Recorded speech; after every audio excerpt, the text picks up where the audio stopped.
नमस्कार मंडळी, आज बघूया कैरीचे लोणचे किंवा करम। तर हे करम बनवण्यासाठी सुरुवातीला फोडणी बनवून घेऊयात। फोडणी बनवण्यासाठी एक छोटं पातेलं लो हीटवर गरम करून घेतलेलं आहे आणि त्याच्यामध्ये 2 चमचे तेल घालून घेतलेलं आहे। तेल गरम झालं की त्यामध्ये पाव चमचा मोहरी घालून घेतलेली आहे। मोहरी तडतडली की त्यामध्ये अर्धा चमचा जिरे घालून घेतलेले आहेत आणि जिरे घातल्यानंतर गॅसची फ्लेम बंद केलेली आहे। जिरे फुलले की त्यानंतर त्यामध्ये पाव चमचा हिंग घातला आहे। हिंगामुळे ह्या लोणच्याला छान चव येते। त्यानंतर अर्धा चमचा बेडगी मिरची पावडर घातलेली आहे आणि पाव चमचा हळद घातलेली आहे।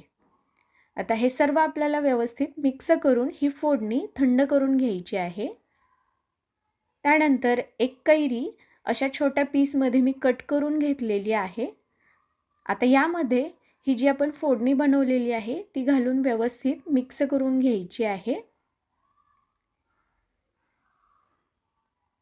फोडणी मिक्स झाल्यानंतर यामध्ये चवीप्रमाणे मीठ घालून घ्यायचं आणि आवडीप्रमाणे साखर घालून घ्यायची आहे।